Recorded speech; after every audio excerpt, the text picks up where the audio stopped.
പ്രിയപ്പെട്ടവരെ, ഈ വരുന്ന ഫെബ്രുവരി 12-ാം തീയതി നമ്മുടെ രാജ്യത്തെ പണിയെടുത്ത് ഉപജീവനം നയിക്കുന്ന എല്ലാ വിഭാഗം ആളുകളും പണിമുടക്കിലേക്ക് പോവുകയാണ്.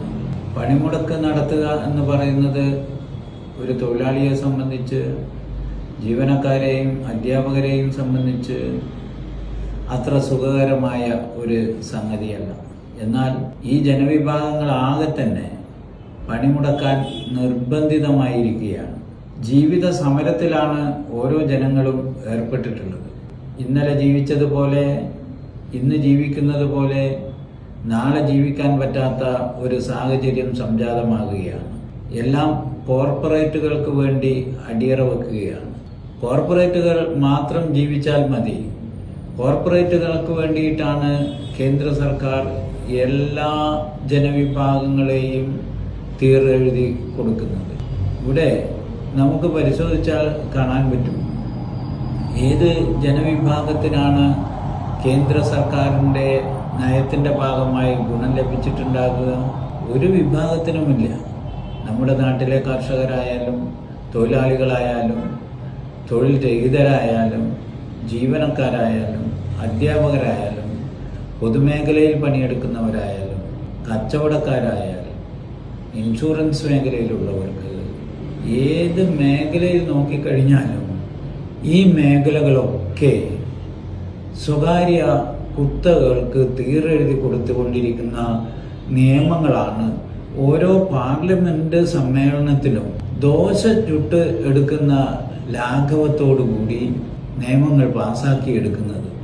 ലേബർ കോഡ് പാസാക്കിയതും കഴിഞ്ഞ നവംബറിൽ അതിനെ വിജ്ഞാപനമിറക്കിയതും നാം കണ്ടതാണ്.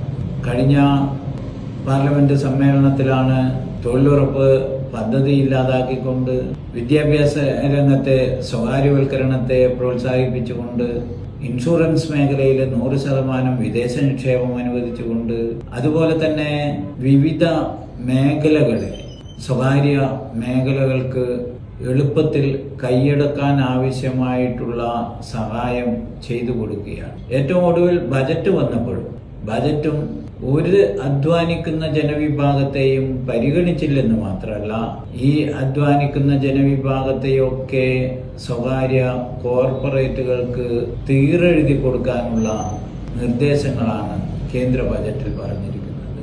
ലേബർ കോഡിനെ സംബന്ധിച്ച് പറയുകയാണെങ്കിൽ, നമ്മുടെ രാജ്യത്ത് നിലവിലുള്ള പ്രധാന 29 നിയമങ്ങൾ 4 കോഡുകളാക്കി മാറ്റുമ്പോൾ അതിൽ സിവിൽ സർവീസിനെ സംബന്ധിച്ചും മറ്റ് മേഖലകളെ സംബന്ധിച്ചും ഒക്കെ നാം തൊഴിലാളികളുടെ മേഖലയിൽ നിന്ന് വലിയ രീതിയിലുള്ള ചർച്ച വരികയാണ്. തൊഴിൽ അവകാശത്തെ സംബന്ധിച്ച്, തൊഴിലാളികളുടെ ജോലിയെ സംബന്ധിച്ച്, വേതനത്തെ സംബന്ധിച്ച്, മറ്റ് അവകാശാനുകൂല്യങ്ങളെ സംബന്ധിച്ച് എല്ലാം കോർപ്പറേറ്റുകൾ തീരുമാനിക്കും, മുതലാളിമാർ തീരുമാനിക്കും എന്നാണ് പുതിയ കോഡ് പറയുന്നത്. നമ്മുടെ രാജ്യത്ത് കൊളോണിയൽ കാലഘട്ടത്തിൽ പോലും നിലവിലുണ്ടായിരുന്ന നിയമങ്ങൾ അല്പം മാത്രമെങ്കിലും തൊഴിലാളിക്ക് അനുകൂലമായിരുന്നു.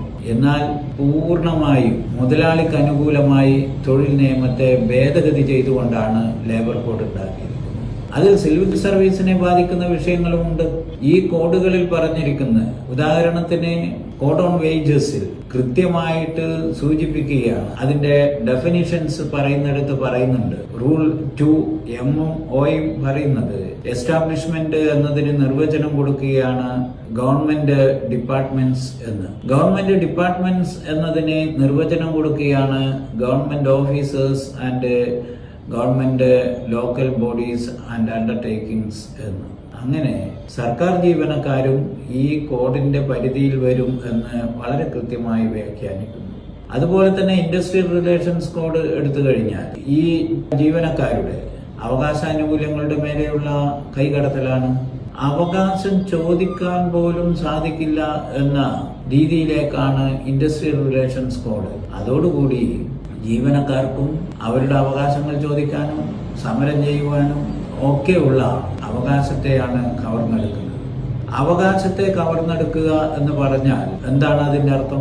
ഒരു തൊഴിലാളി, ഒരു ജീവനക്കാരൻ പണിയെടുത്തു കഴിഞ്ഞതിന് ശേഷം അവൻ കൂലിക്ക് ചോദിക്കുമ്പോൾ അത് ചോദിക്കുവാനുള്ള അവകാശമില്ല, അത് മുതലാളി തീരുമാനിക്കും എന്ന സ്ഥിതിയിലേക്കാണ് പോകുന്നത്. തൊഴിലാളിക്ക് തൊഴിൽ ചെയ്തതിൻ്റെ കൂലി ചോദിക്കാൻ അവകാശമില്ല എന്ന് പറഞ്ഞാൽ അതിൻ്റെ അർത്ഥം അവൻ അടിമ എന്നാണ്. ഒരവകാശമില്ലാത്ത ആളുകൾ അടിമകളാണ്. നല്ല മലയാളത്തിൽ പറഞ്ഞാൽ കൂലി അടിമകളെ സൃഷ്ടിക്കുകയാണ് ഈ ലേബർ കോഡ് ചെയ്യുന്നത്. അത് സിവിൽ സർവീസിലും അവകാശാനുകൂല്യങ്ങളെ കവർന്നെടുക്കുന്നതിന് ഉതകും. ലേബർ ഡിപ്പാർട്ട്മെന്റ് തന്നെ വേണ്ടതില്ല.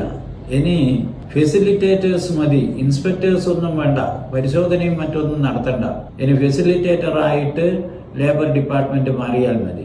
ഇപ്പൊ തന്നെ നമ്മുടെ സംസ്ഥാനത്ത് ലേബർ കോർട്ടുകളും ലേബർ ട്രിബ്യൂണലുകളും പ്രവർത്തനം അവസാനിപ്പിച്ച മട്ടിലായിരിക്കുകയാണ്. തസ്തികകൾ ഉണ്ടാവില്ല, ഡിപ്പാർട്ട്മെന്റ് ഉണ്ടാവില്ല എന്ന സ്ഥിതിയിലേക്കാണ് വരുന്നത്. മറ്റൊന്നാണ് ഫിക്സഡ് ടേം എംപ്ലോയ്മെന്റ് ആണ് വിഭാവനം ചെയ്യുന്നത്. ഫിക്സഡ് ടേം എംപ്ലോയ്മെന്റ് വരിക വഴി എല്ലാ സ്ഥിര നിയമനങ്ങളും ഇല്ലാതാവുകയാണ്. ഇപ്പോൾ തന്നെ കേന്ദ്ര സർക്കാർ പല പദ്ധതിയുടെയും ഭാഗമായിട്ടും കേന്ദ്ര സർവീസിലും താൽക്കാലിക നിയമനവും ഫിക്സഡ് ടേം എംപ്ലോയ്മെന്റും നടപ്പിലാക്കി വരികയാണ്. അതിന്റെ ഭാഗമായിട്ടാണ് നമുക്ക് കാണാൻ പറ്റും SSKയിൽ, NHMൽ, ICDS മേഖലയിൽ, തൊഴിലുറപ്പ് മേഖലയിൽ എല്ലാ മേഖലകളിലും താൽക്കാലിക നിയമനങ്ങൾ നടത്തി വരികയാണ്. അത് സിവിൽ സർവീസിനെ തകർക്കുന്നതാണ്. ഇത്തരത്തിൽ സിവിൽ സർവീസിനെ പ്രതികൂലമായി ലേബർ കോഡ് ബാധിക്കുമെന്ന കാര്യത്തിൽ ഒരു തർക്കവും വേണ്ട. ഇതിനു പുറമെ ഏറ്റവും പ്രധാനപ്പെട്ട നിരവധിയായ ഡിമാൻഡുകൾ ഉന്നയിച്ചുകൊണ്ടാണ് നമ്മുടെ സംസ്ഥാനത്തെ ജീവനക്കാരും അധ്യാപകരും ഈ പണിമുടക്കിൽ അണിചേരുന്നത്.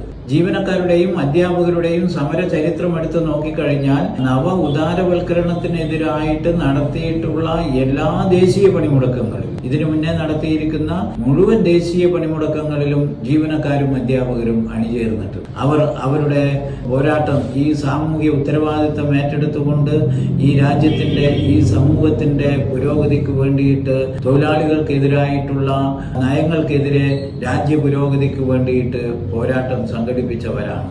ആ പോരാട്ടത്തിൽ അണിചേർന്നവരാണ്. അതുകൊണ്ട് അവരെ സംബന്ധിച്ച് യാതൊരു തർക്കവുമില്ല. രണ്ടു വട്ടം ആലോചിക്കേണ്ടതായിട്ടില്ല ഈ പണിമുടക്കിൽ പങ്കെടുക്കേണ്ട കാര്യത്തെ സംബന്ധിച്ച്. അതോടൊപ്പം സിവിൽ സർവീസ് നേരിടുന്ന വിവിധ വിഷയങ്ങളും ഈ പണിമുടക്കിൽ ഞങ്ങൾ ഉന്നയിക്കുകയാണ്. അതിലേറ്റവും പ്രധാനപ്പെട്ടതാണ് സിവിൽ സർവീസിനെ സംരക്ഷിക്കുക എന്നത്. അതുപോലെ തന്നെ സിവിൽ സർവീസിൽ ജീവനക്കാരുടെയും അധ്യാപകരുടെയും പെൻഷൻ കവരുന്ന PFRDA നിയമം പിൻവലിച്ച് പഴയ പെൻഷൻ പദ്ധതിയിലേക്ക് പോകാൻ വേണ്ടിയിട്ടുള്ള സാഹചര്യമൊരുക്കണമെന്ന്.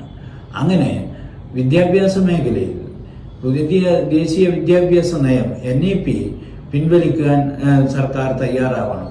വിദ്യാഭ്യാസ മേഖലയെ സ്വകാര്യവൽക്കരിക്കുന്നതിനും അതുപോലെ തന്നെ വർഗീയവൽക്കരിക്കുന്നതിനും ഉദ്ദേശിച്ചുകൊണ്ടുള്ളതാണ് NEP പിൻവലിക്കാൻ സർക്കാർ തയ്യാറാവണം. പൊതുവിദ്യാഭ്യാസത്തെ സംരക്ഷിക്കണം. ഇത്തരത്തിൽ ജീവനക്കാരെയും അധ്യാപകരെയും ഈ സമൂഹത്തെ ആകെ തന്നെ നമ്മുടെ രാജ്യത്തെയും പണിയെടുക്കുന്ന എല്ലാ വിഭാഗങ്ങളെയും ബാധിക്കുന്ന വിഷയങ്ങൾ ഉന്നയിച്ചുകൊണ്ടാണ് 12-ാം തീയതി ദേശീയ പണിമുടക്കം നടത്തുന്നത്. ആ ദേശീയ പണിമുടക്കിന്റെ പ്രചരണ പ്രവർത്തനങ്ങളിലാണ് നാം ഓരോരുത്തരും ഏർപ്പെട്ടിരിക്കുന്നത്. നമുക്കിതൊരു ജീവിത സമരമാണ്. ഈ ജീവിത സമരം നടത്തിയേ മതിയാവും. ജീവിത സമരത്തിന്, തൊഴിലാളികളുടെ മുന്നേറ്റത്തിന്, പോരാട്ടങ്ങൾക്ക് മുന്നിൽ അടിപതറാത്ത ഒരു ഗവൺമെന്റും ലോക ചരിത്രത്തിൽ ഉണ്ടായിട്ടില്ല. ആ ഗവൺമെന്റ്, അത്തരത്തിലുള്ള ജനാധിപത്യ വിരുദ്ധ, തൊഴിലാളി വിരുദ്ധ ഗവൺമെന്റുകൾ പല ഘട്ടങ്ങളിലും അടിപതറിയിട്ടുണ്ട്. അവരുടെ നയങ്ങൾ മാറ്റേണ്ടി വന്നിട്ടുണ്ട്. മാറ്റാത്ത നയം, മാറ്റാത്ത സർക്കാരുകളെ മാറ്റുന്ന ചരിത്രമാണ് ലോകത്തുണ്ടായിട്ടുള്ളത്. അതിനെ കരുത്തു പകരുന്ന രീതിയിൽ, ആ ചരിത്രം ആവർത്തിക്കുന്ന രീതിയിൽ നമുക്ക് ഈ നയം മാറ്റുന്നതിന് വേണ്ടി, ആ നയം മാറ്റാത്ത സർക്കാരിനെ മാറ്റാനുള്ള പോരാട്ടം ശക്തിപ്പെടുത്തുന്നതിന് വേണ്ടിയിട്ടുള്ള ഒരു പ്രധാന ചുവടുവെപ്പായിട്ട് ഫെബ്രുവരി 12-ന്റെ പണിമുടക്കിനെ മാറ്റിയെടുക്കണം. അതിന് എല്ലാ ജീവനക്കാരും അധ്യാപകരും സിവിൽ സർവീസ് ആകെ തന്നെ അതിൻ്റെ ഒരു നിലനിൽപ്പ് പോരാട്ടമായി കണ്ടുകൊണ്ട് ഈ പണിമുടക്ക് സമരത്തിൽ പങ്കെടുക്കണമെന്ന് അഭ്യർത്ഥിക്കുന്നു. അത് വിജയിപ്പിക്കാൻ ആവശ്യമായിട്ടുള്ള എല്ലാ പ്രവർത്തനത്തിലും എല്ലാവരുടെയും പിന്തുണയും സഹകരണവും ഉണ്ടാകണമെന്നും അഭ്യർത്ഥിച്ചുകൊണ്ട് നിർത്തുന്നു. അഭിവാദ്യം.